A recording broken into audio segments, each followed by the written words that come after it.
നമസ്കാരം.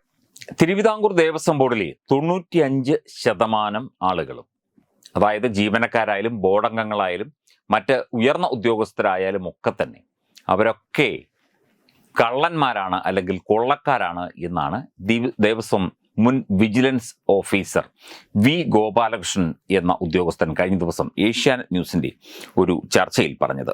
95% ഉദ്യോഗസ്ഥരും കൊള്ളക്കാരാണ്. അപ്പം ഈ കൊള്ളക്കാരായി മാറുന്നത് എന്തുകൊണ്ടാണ്? കക്കാനുള്ള അല്ലെങ്കിൽ മോഷ്ടിക്കാനുള്ള അവസരം കിട്ടുന്നത് കൊണ്ടും മോഷ്ടിക്കാനുള്ള സാധനങ്ങൾ ധാരാളമായി അവിടെ ഉള്ളത് കൊണ്ടുമാണ് പ്രധാനമായും സാധാരണക്കാരായ ആളുകൾ പോലും കൊള്ളക്കാരായി മാറുന്നത്. യഥേഷ്ടം സ്വർണം, പണം, മറ്റ് വിലപിടിപ്പുള്ള വസ്തുക്കൾ, അതുപോലെ പ്രത്യേകിച്ച് കണക്കൊന്നുമില്ലാതെ ഭക്തർ ഒഴുകിയെത്തുന്നു, അവരൊക്കെ തന്നെ കാണിക്കയിടുന്നു, അതുപോലെ തന്നെ ദക്ഷിണ കൊടുക്കുന്നു. ദക്ഷിണയുടെ ഒരു ഭാഗം ദേവസ്വം ജീവനക്കാർക്ക് മേൽശാന്തിയും കീഴ്ശാന്തിയും വീതിച്ചു കൊടുക്കുന്നു. അതുപോലെ തന്നെ അവിടേക്ക് സാധനം വാങ്ങുന്നതുമായി ബന്ധപ്പെട്ട് പ്രത്യേകിച്ച് ഒരു കണക്കുമില്ലാതെ തട്ടിച്ചെടുക്കുന്നു, വെട്ടിച്ചെടുക്കുന്നു, പലർക്കും കൊട്ടേഷൻ കൊടുക്കുന്നു, പലരിൽ നിന്നും പലതും വാങ്ങുന്നു, സ്വന്തം ആളുകളെ തിരികെ കയറ്റുന്നു, അല്ലെങ്കിൽ സ്വന്തം ആളുകളെ ഇതിലൊക്കെ തന്നെ പങ്കെടുപ്പിക്കുന്നു. ഇതാണ് കാലങ്ങളായി ദേവസ്വം ബോർഡുകളിലൊക്കെ തന്നെ നടന്നു വരുന്ന കാര്യങ്ങൾ എന്ന വളരെ പ്രധാനപ്പെട്ട ഒരു കാര്യമാണ് ശ്രീ വി ഗോപാലകൃഷ്ണൻ എന്ന വ്യക്തി ചൂണ്ടിക്കാട്ടിയത്. ഇതിലേക്ക് മറ്റൊരു കാര്യം കൂടി ഒന്ന് കൊണ്ടുവരികയാണ്. അതായത് രാഷ്ട്രീയ സ്വയംസേവക സംഘത്തിൻ്റെ ശാഖകൾ സാധാരണഗതിയിൽ ക്ഷേത്രങ്ങൾ കേന്ദ്രീകരിച്ചാണ് ശാഖകൾ പ്രവർത്തിച്ചു വരുന്നത് ഇന്നും. അതെ, പക്ഷേ തിരുവിതാംകൂർ ദേവസ്വം ബോർഡിന്റെ കടകംപള്ളി സുരേന്ദ്രൻ മന്ത്രിയായിരുന്ന സമയത്താണ് ഏറ്റവും ശക്തമായൊരു നിർദ്ദേശം വന്നത്. തിരുവിതാംകൂർ ദേവസ്വം ബോർഡിന്റെ ഒരു ക്ഷേത്രങ്ങളിലും ക്ഷേത്രമുറ്റത്തോ ക്ഷേത്ര മൈതാനത്തോ ഒന്നും RSSന്റെ ശാഖകൾ പ്രവർത്തിക്കാൻ അനുവദിക്കില്ല, ശക്തമായ നിയമ നടപടി ഉണ്ടാകും, അറസ്റ്റ് അടക്കമുണ്ടാകും എന്നുള്ള കാര്യങ്ങൾ പറഞ്ഞത്.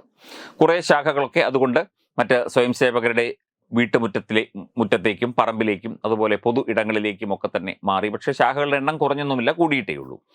ക്ഷേത്രങ്ങൾ, പ്രൈവറ്റ് ക്ഷേത്രങ്ങളിൽ ഇന്നും അതിശക്തമായി ശാഖകൾ നടക്കുന്നുണ്ട്. ഞങ്ങളുടെ നാട്ടിൽ ദേവസ്വം ബോർഡ് അമ്പലങ്ങളിലും ശാഖകൾ നടക്കുന്നുണ്ട്.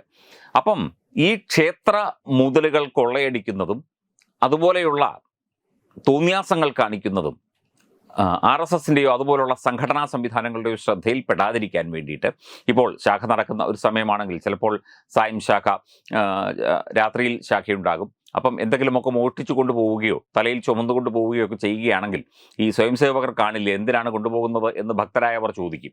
അപ്പം അങ്ങനെ ഒരു സംവിധാനത്തിന് വേണ്ടിയാണോ, ഒരു സംവിധാനം ഒരുക്കുന്നതിന് വേണ്ടിയാണോ ഈ RSSനെ ഈ ക്ഷേത്രങ്ങളിൽ നിന്ന്, തിരുവിതാംകൂർ ദേവസ്വം ബോർഡിൻ്റെതടക്കമുള്ള ക്ഷേത്രങ്ങളിൽ നിന്ന് മാറ്റി നിർത്താൻ ശ്രമിച്ചത് എന്ന ചോദ്യം അവിടെയുണ്ട്. കാരണം വലിയ കൊള്ളയാണ് നടക്കുന്നത്.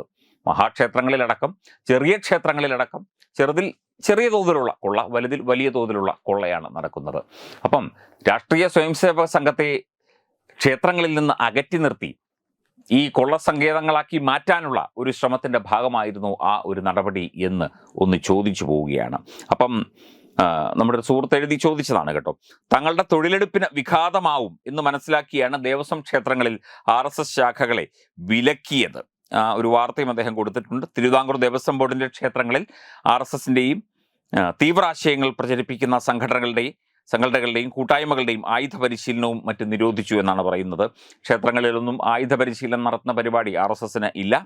ബോർഡിനെതിരെ നാമജപഘോഷം എന്നോ മറ്റേതെങ്കിലും പേരിലോ ക്ഷേത്രഭൂമിയിൽ ഉപദേശക സമിതികൾ ഉൾപ്പെടെ പ്രതിഷേധ യോഗം നടത്തുന്നതും നിരോധിച്ചു.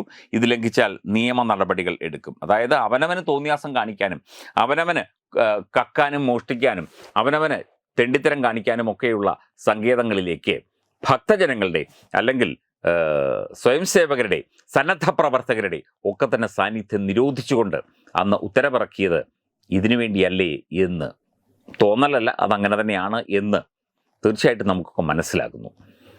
എന്തൊക്കെയായാലും സത്യമൊരിക്കൽ പുറത്തു വരും. അതിപ്പോൾ RSSനെ മാറ്റി നിർത്താൻ ശ്രമിച്ചാലും ഭക്തജനങ്ങളെ ഓടിച്ചു വിടാൻ ശ്രമിച്ചാലും ആത്യന്തികമായി ക്ഷേത്രം ഭക്തൻ്റെതാണ്, അതായത് ജനങ്ങളുടേതാണ്.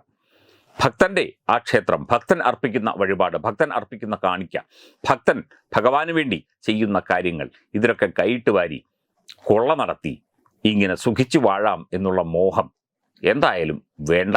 അത് ഈശ്വരൻ സമ്മതിക്കില്ല, ഭഗവാൻ സമ്മതിക്കില്ല, ഭഗവതി സമ്മതിക്കില്ല, ഭക്തജനങ്ങളും സമ്മതിക്കില്ല എന്നതിലേക്കാണ് ഇപ്പോൾ ഇന്നും ഇന്നലെയും ഒക്കെ ഉണ്ടായ സംഭവങ്ങൾ വിരൽ ചൂണ്ടുന്നത്. തീർച്ചയായിട്ടും നിയമ സംവിധാനത്തിന് കീഴിൽ ഉത്തരം പറയേണ്ടി വരും എന്നുള്ള കാര്യത്തിൽ ഒരു തർക്കവുമില്ല. ഇനിയും പലതും പുറത്തു വരാനുണ്ട് എന്നും വ്യക്തം.